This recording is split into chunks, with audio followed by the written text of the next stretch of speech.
मुनीर ने मेरे विचार से एक स्मार्ट गेम खेली है। ईरान की जो डिप्लोमेटिक इंटरेस्ट है, क्योंकि अमेरिका में वीजा नॉर्मल चीजों के लिए, वो पाकिस्तान एम्बेसी के अंदर है वो सेक्शन, इरानियन इंटरेस्ट सेक्शन।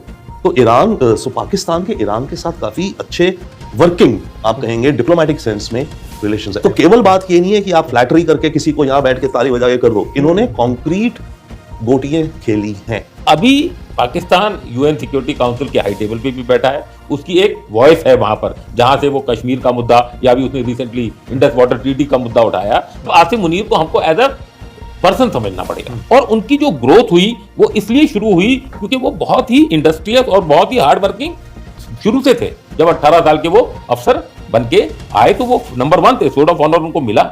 उन्होंने जो वर्ल्ड पॉलिटिक्स या रियल पॉलिटिक्स की जो तालीम हासिल की वो खुद हासिल की। एक कोर्स, लंबा कोर्स उन्होंने मलेशिया में किया, एक लंबा कोर्स उन्होंने जापान में किया। तो उनका जो विजन था वो बढ़ा काफी। एक ये अलोन चीफ हैं जिन्होंने DGMI भी रहे, मिलिट्री इंटेलिजेंस, और DGISI भी रहे।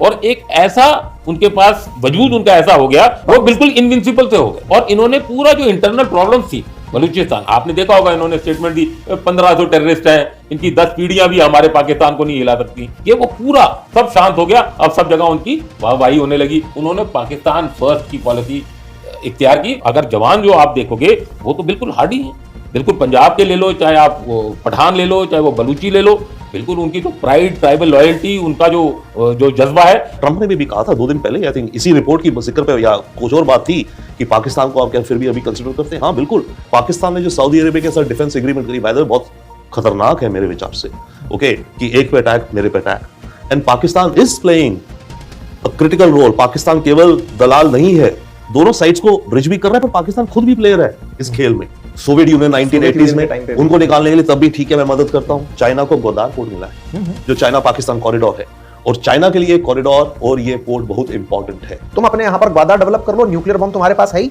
सऊदी में मतलब जो उनका प्रोजेक्ट बन रहा है लाइन के नाम से, उसमें पाकिस्तान की सुरक्षा आ गई कि तुम्हारे पास न्यूक्लियर बम है। यूएई का अनफॉर्चुनेटली केवल प्रेजेंट ही नहीं, मुझे लगता है फ्यूचर ज्यादा डैमेज हुआ है। अब कोई मुझे बताए ईरान डेथ टू अमेरिका क्यों कहता है? एक मिनट आप सोचें।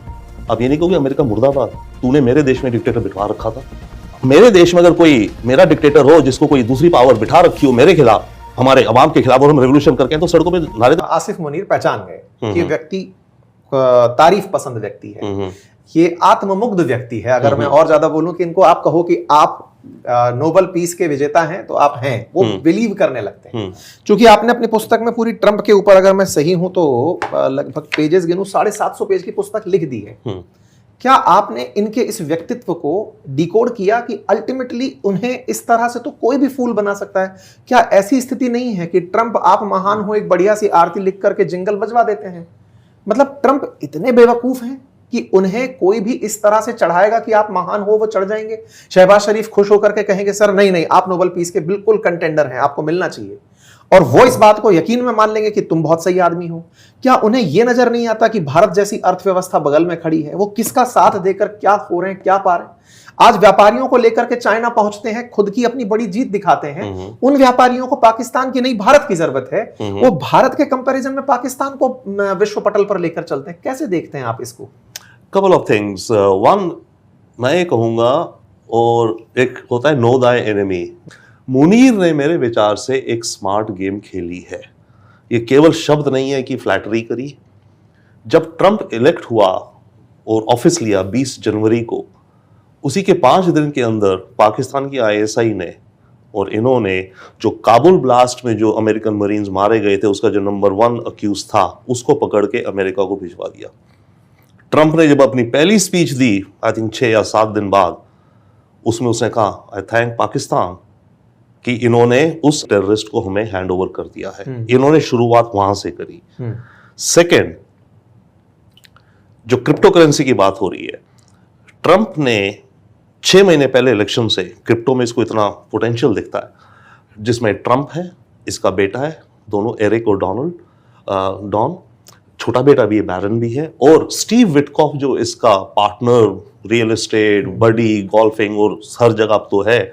स्टीव विटकॉफ का बेटा जैक, वो भी पार्टनर है उस कंपनी में जिसका नाम है वर्ल्ड लिबर्टी फाइनेंशियल।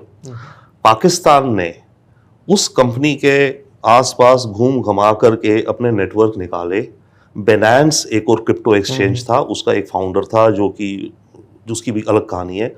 उसके थ्रू इन्होंने उस कंपनी के साथ नेटवर्क बनाया एंड ऑलमोस्ट जब पहलगाम हुआ या उससे पहले की बात है, अबू धाबी में एक बड़ी क्रिप्टो करेंसी कॉन्फ्रेंस होनी थी जिसमें एरिक ट्रम्प डायरेक्ट आया Abu Dhabi, but Steve Witkoff Pakistan गया।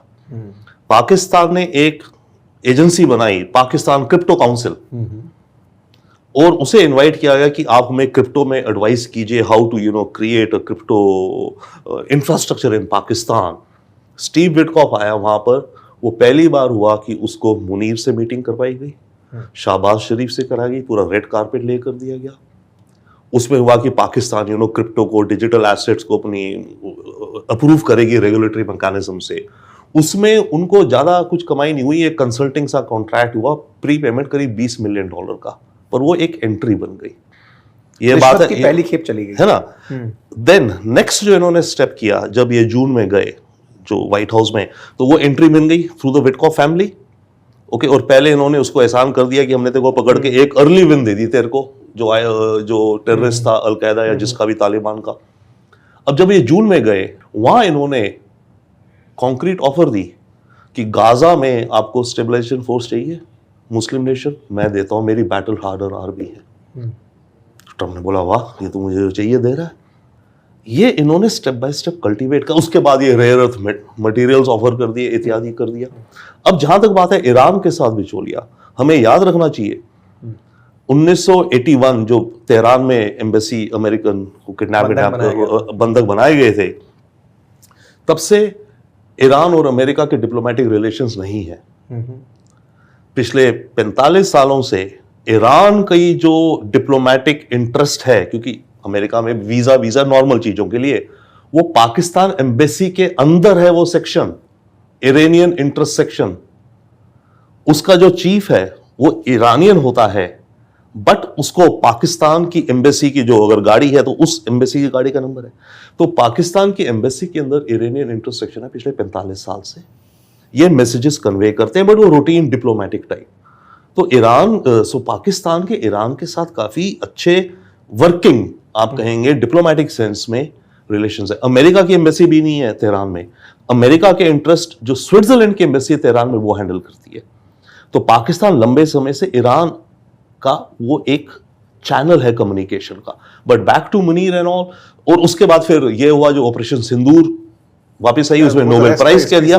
तो केवल बात ये नहीं है कि आप फ्लैटरी करके किसी को यहां बैठ के ताली बजा के कर दो, इन्होंने कॉन्क्रीट गोटियां खेली हैं, उसका ये एडवांटेज ले रहे हैं। इसी पॉइंट पे जब कॉन्क्रीट गोटियां खेली हैं, तो ये तो एक विजनरी पॉइंट व्यू हुआ ना सर, कि आपको उस व्यक्ति के बारे में बहुत पहले से ये समझ में आ गया कि इसको क्या पसंद है। अगर फ्लैटरिंग पसंद है तो फ्लैटरिंग।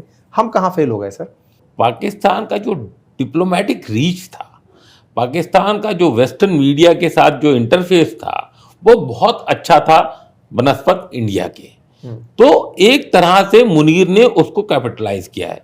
जैसे साहब ने भी बताया इसको कि उन्होंने वो सेटिंग तो कर दी थी, चाहे वो विटकॉफ फैमिली के थ्रू हुआ हो, चाहे वो उनको नोबेल पीस प्राइज देने की बातचीत हो।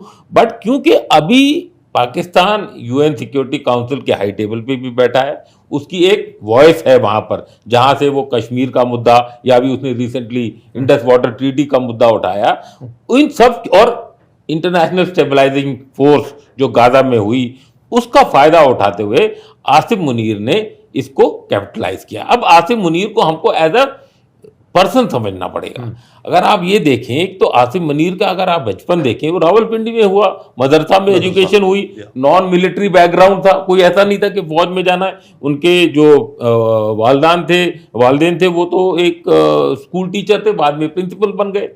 तो वो मदरसा की टीचिंग थे, लेकिन वो चले गए मंगला, अबोटाबाद भी नहीं जा पाए, जहाँ के मेन उनकी पीएमए है अबोटाबाद में। वो ऑफिसर ट्रेनिंग स्कूल मंगला से पास आउट हो गए। 1968 बॉर्न है, लेकिन 18 साल में कमीशन ऑफिसर बन गए। अच्छा। तो 1986 में वो कमीशन हो गए थे फ्रंटियर फोर्स में, जो कि एक जानी मानी रेजिमेंट है, 23 फ्रंटियर फोर्स में वो रहे। और उनकी जो ग्रोथ हुई वो इसलिए शुरू हुई क्योंकि वो बहुत ही इंडस्ट्रियस और बहुत ही हार्ड वर्किंग शुरू से थे। सोर्ड ऑफ ऑनर मतलब नंबर 1 मेरिट में वो पास आउट हुए, जब 18 साल के वो अफसर बन के आए तो वो नंबर 1 थे, सोर्ड ऑफ ऑनर उनको मिला। और फिर कुछ ऐसी डेस्टिनी बनती रही कि उन्होंने जब सऊदी अरेबिया में थे तो वहाँ हाफिज का वो ले लिया, कुरान पूरी जो मेमोराइज कर लेता है तो उसको हाफिज कुरान बोलते हैं, तो उन्होंने वो उसका पूरा फायदा उठाया। As a brigadier he was in there. Then उन्होंने जो वर्ल्ड पॉलिटिक या रियल पॉलिटिक की जो तालीम हासिल की वो खुद हासिल की। एक कोर्स, लंबा कोर्स उन्होंने मलेशिया में किया, एक लंबा कोर्स उन्होंने जापान में किया। तो उनका जो विजन था वो बढ़ा काफी। फिर जो डेस्टिनी ऐसा भाग लेगी, जब वो फोर्स कमांडर थे नदर्न एरियाज के, जिसमें गिलगिट बाल्टिस्तान और पीओके भी आता है, तो वो डायरेक्टली बाजवा साहब के अंडर थे, जब बाजवा साहब खुद 10 कोर कमांडर थे जिसका हेडक्वार्टर रावलपिंडी में। तो उनकी जो वहां से वो थोड़ी सी एसेंडेंसी शुरू हुई। फिर डीए रहे जब सऊदी अरेबिया में, वहां उनका और जो व्यक्तित्व है और बढ़ा। उसके बाद आप ये देखें कि एक ये अलोन चीफ हैं जिन्होंने डीजीएमआई भी रहे, मिलिट्री इंटेलिजेंस, और डीजीआईएसआई भी रहे। तो ये दोनों डीजी का काम किया, इन्होंने क्वार्टर मास्टर जनरल भी कमांड किया, इन्होंने पंजाब में गुजरांवाला में एक कोर कमांड की और सीनियर मोस्ट थे। तो इन्होंने अपने कार्ड्स पत्ते ठीक खेले पाकिस्तान में कि उनको रिटायर होने से एक दिन पहले नवाज शरीफ ने उठा के, और उनकी जो रिटायर होने वाले थे उनकी तो एप्लीकेशन जाती है इनकी कि रिटायरमेंट की एप्लीकेशन, उसको रद्द करके उनको 29 नवंबर को चीफ बना दिया गया। सीनियर मोस्ट थे। तो उसकी वजह से जो फैज, हमीद और जो 2-3 और थे वो हट गए। लेकिन जब इनकी एसेंडेंसी वहां तक पहुंच गई, सीनियर मोस्ट बन गए बाजवा साहब के बाद, फिर एक के बाद एक ऐसी चीजें होती रही जिससे कि कहाँ तो वो चीफ थे, उसके बाद आप सिंदूर के बाद फील्ड मार्शल उनको बना दिया गया, फिर कॉन्स्टिट्यूशन को अमेंडमेंट कर दी गई और उनको सीडीएफ बना दिया गया। तो अब उनके पास आर्मी, नेवी, एयरफोर्स और एक ऐसा उनके पास वजूद उनका ऐसा हो गया जो कि ना कि प्राइम मिनिस्टर के पास है, ना प्रेसिडेंट के पास है, ना सुप्रीम कोर्ट के चीफ जस्टिस के पास है। मतलब वो बिल्कुल इनविंसिबल से हो गए। तो ये इन्होंने एक बहुत शातिर किस्म के आदमी हैं, एक शातिर किस्म के जनरल हैं, और इन्होंने पूरा जो इंटरनल प्रॉब्लम्स थी बलूचिस्तान, आपने देखा होगा इन्होंने स्टेटमेंट दी 1500 टेररिस्ट हैं, इनकी 10 पीढ़ियां भी हमारे पाकिस्तान को नहीं हिला सकती। उन्होंने ऐसा नैरेटिव बिल्ड किया, ऐसा मीडिया को गैग किया कि वो पूरा सब शांत हो गया। अब सब जगह उनकी वाहवाही होने लगी कि देखो कैसा ये है। तो एक ये बहुत शातिर किस्म के इंसान थे जिन्होंने पहचाना ट्रंप को कि अगर मैं उनकी ईगो को सैचुरेट करता हूं, अगर मैं उनको बूस्ट करता हूं तो उसमें पाकिस्तान का फायदा है। उन्होंने पाकिस्तान फर्स्ट की पॉलिसी इख्तियार की। वो तो खैर पाकिस्तान का मेन थीम है ही, लेकिन आपने बहुत अच्छे से आसिम मुनीर को आज के इस सत्र में डिस्कस किया। और मैं अभी थोड़ा आपके बारे में पढ़ रहा था, आप भी डिफेंस अटैच ही रहे हैं। हाँ, मैं 3 साल इस्लामाबाद में रहा। आपके कुछ एक्सपीरियंस हैं जो आसिम मुनीर के साथ रहे हों, या फिर बाजवा या फिर उनसे पहले वाले जो प्रेसिडेंट्स रहे हैं उनके लिए? नहीं, मेरे आसिम मुनीर साहब से मैं नहीं मिला, लेकिन तब रहील शरीफ साहब चीफ थे, उनसे 1-2 बार मेरी गुफ्तगू हुई।